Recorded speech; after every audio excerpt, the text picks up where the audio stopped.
오늘의 주제는 하나님의 나라입니다. 엄청난 뜻이 이 짧은 성경 몇 구절에 들어 있습니다. 하나님의 나라. 예수님께서는 우리를 전도로 오신 것이 아니라 하나님 나라로 아예 선포하기 위해서 왔던 것입니다. 우리 한국의 그 고려대학교 신학원장인가 지금 우리 신원아 교수님이 썼던 죽음에 이르는 7가지 죄라는 책을 썼어요.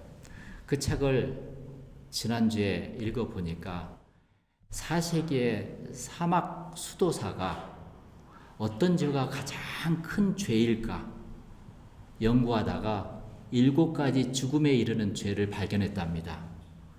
이것은 수세기 동안 발견한 거죠, 사실. 첫 번째가 교만입니다. 두 번째는 시기입니다. 세 번째는 분노입니다. 네 번째는 나태예요. 다섯 번째는 게으름이고 여섯 번째는 탐심. 지난주에 이야기했던 일곱 번째는 정욕. 이런 인간 속에서의 많은 소유, 갖고 싶어하는 모든 것들이 죽음에 이르는 죄라고 이렇게 발표를 했어요. 그래서 그들은 어떻게 했는지 아세요? 그것을 알고 나서 죄의 유혹을 피하기 위해서 산과 사막으로 갔답니다. 그런데 그 죄는 여전히 자기 마음 가운데 있더래요. 여러분, 죄가 좋아하는 장소, 한마디로 사탄, 마귀, 귀신들이 좋아하는 장소가 여러분 마약이나 술집이나 유흥가나 사기꾼 집단 이런 곳에 있다고 우리는 착각하기 쉽습니다. 여러분, 죄는 어디에 있을까요? 그래서 세속을 피해서 수도원에 들어간 그들 마음속에 죄는 똑같이 자리 잡고 있더라는 것입니다. 믿습니까? 그 이유는 죄가 좋아하는 장소는 이 물리적인 장소가 아니라 인간의 마음이라는 곳이었어요. 왜 인간의 마음에서는 죄가 샘처럼 이렇게 솟아나올까? 파스칼은 이렇게 이야기했어요. 인간은 이 세상의 어떠한 것으로도 채워지지 않는 공허함이 있다고요. 그게 죄예요.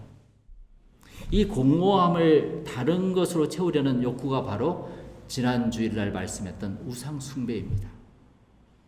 그 욕구를 채우기 위해서 사람들은 교회를 와요.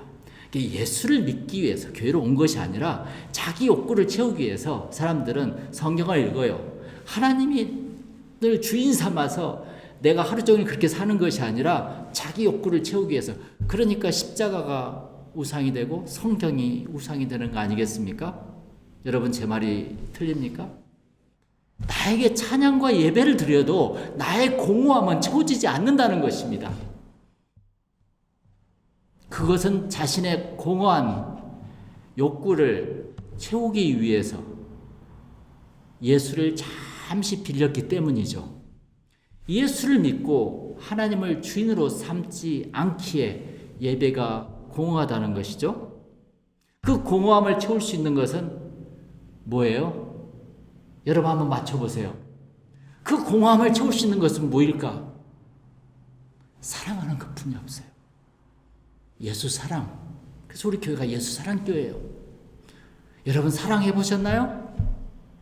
여러분 사랑을 해보니까 어때요? 자꾸 주고 싶잖아요. 사랑은 채우는 문제가 아니라 비우는 문제입니다. 그래서 사랑하면 다 주고 싶어요. 그것이 예수 사랑입니다. 우상은 채우고 싶은 욕구로 갈증나게 만들어요. 계속 그래서 그곳이 오게 만들어요. 또 그래서 예수님의 아가페 사랑과 우상의 에로스 사랑은 다릅니다. 뭐가 달라요? 마음이 달라요. 다 주고 싶은 것이 아가페 사랑이에요. 다 채우고 싶은 것이 에로스 우상이에요.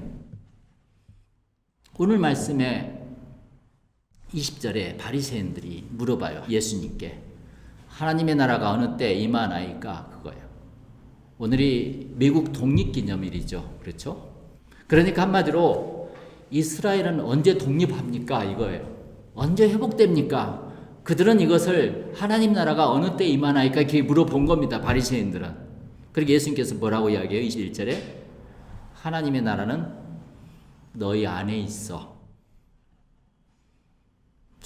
이 말을 바리새인들이 이 깊은 의미를 알 수 있을까요? 하나님의 나라는 외적인 나라가 아니라 너희 안에 내적인 나라라는 것입니다. 믿습니까? 하나님의 나라는 여기 있다 저기 있다고도 못하고 이 산이다 예루살렘이라고 말할 수 없는 것이라는 것이죠. 이것은 장소의 문제가 아니라 상태의 문제라는 것입니다. 그 나라는 하나님을 구하고 의를 행하는 사람 안에 있다는 것이죠. 여러분 믿습니까? 천국은 특정한 장소가 아니라는 것을 강조합니다. 하나님 나라는 우리 안에 있어요. 믿습니까? 우리 20절 21절 다시 한번 볼까요? 바리새인들이 하나님의 나라가 어느 때에 임하나이까 묻거늘 예수께서 대답하여 이르시되 하나님의 나라는 볼 수 있게 임하는 것이 아니요 또 여기 있다 저기 있다고 못하리니 하나님의 나라는 너희 안에 있느니라 그랬어요. 믿습니까? 내면에 평화가 있으면 외부의 어떤 혼란과 어려움도 그 영혼에 영향을 미칠 수가 없다는 것입니다. 믿습니까? 거꾸로 외적인 평화는 절대로 내면의 폭풍을 가라앉힐 수 없다는 것입니다. 내면의 고뇌는 아무리 아름다운 환경과 부귀 영화가 주어져도 행복을 찾지 못해요. 인간의 기쁨을 상실시키는 것은 그 사람의 내적인 존재이지 외적인 소유물이 아니겠죠? 저는 그렇게 믿습니다. 여러분들은 어떻게 생각하십니까? 어떤 사람이 디오게네스에게 말했어요. 왕이 당신을 비하했소. 그러니까 디오게네스는 당당히 대답합니다. 맞소. 하지만 나는 비하되지 않았소. 왕이나 황제의 어떤 행위도 스스로 품위를 잃지 않는 영혼을 깎아내릴 수 없다는 것입니다. 어떤 폭군도 내적으로 자유로운 사람을 노예로 삼을 수 없다는 것이죠.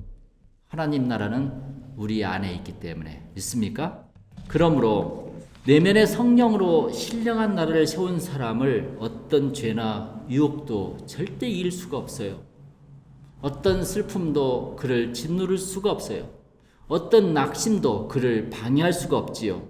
그 마음에 하나님 나라가 존재하니까요. 왜 우리는 맨날 불안한가? 왜 우리는 맨날 걱정 염려로 뒤섞여 있는가? 내 안에 하나님 나라가 없기 때문인 것이죠. 외적인 세상에서는 환경과 여건이 사람을 왕으로 만듭니다. 그러나 이 감춰진 내적인 하나님 나라에서는 사람이 환경을 다스리는 왕이 됩니다. 믿습니까? 환경 자체가 그분이 만들었으니까요. 여러분, 하나님이 우리의 왕이십니다. 십자가에 지시기 전에 빌라도가 예수께 물어봐요. 네가 유대인의 왕이냐? 그러니까 내 말이 옳도다. 예수님께서는 이렇게 긍정적으로 Yes, I do라고 이야기합니다. 그 뒤로 이어서 예수님께서는 뭐라고 말씀하는 거 아니? 내 나라는 이 세상에 속한 것이 아니니라 이렇게 했어요. 한마디로 내 나라, 하나님의 나라는 내 안에 있다는 말이에요. 믿습니까? 내면적인 세계라는 것입니다. 우리가 지금까지 보니까 하나님 나라는 외적인 하나의 우주 어떤 공간이 아니라는 것을 분명히 제가 이야기하고 있는 것입니다. 하나님 나라의 땅은 마음의 땅이에요.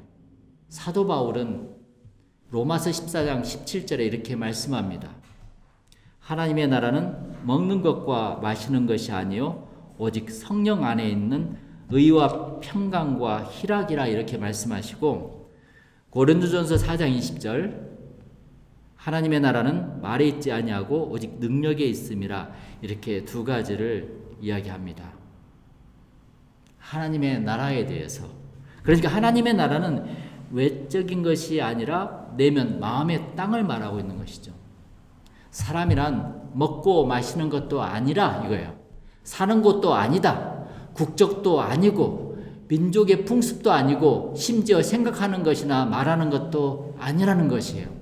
그러면 사람은 무엇이냐? 사람은 내적인 성품과 인격, 영적인 삶의 내적인 능력에 있다는 것입니다. 믿습니까? 내가 그 나라에 속해 있는지 아닌지는 내 행위가 아니라 내 존재로 판별한다는 것입니다.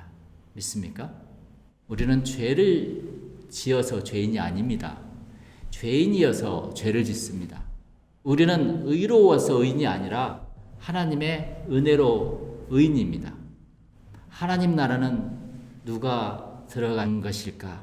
그 기준은요, 그것은 행위가 아니라 존재 가치입니다. 마태복음 18장 1절부터 4절까지 자세하게 나와 있어요. 천국에는 누가 크니까 물어보니까 예수님께서 어린아이를 불러 그를 가운데에 세웠어요. 참 2000년대 예수님의 강의는 기가 막혔어요. 실제로 보여주는 것이었습니다.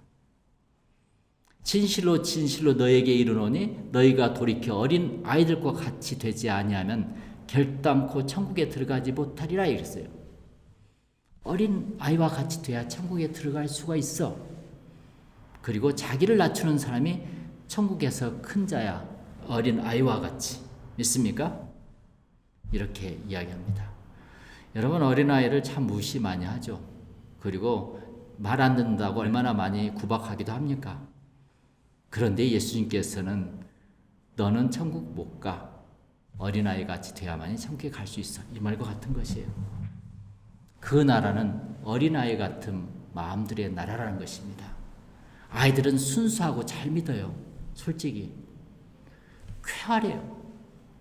맑은 미소를 가지고 있어요. 조그마한 것에도 감동을 해요. 윗사람들의 권위에 그냥 이의 없이 순종해요. 그냥. 이러한 것들로 천국을 이루어 갑니다. 이 거룩한 나라에서 큰 자가 되려면 이런 아이의 마음이 있어야 된다는 거죠. 티벳의 어린아이들은 그 열악한 환경에서도 웃고 있지 않는 아이가 단 한 명도 없다고요.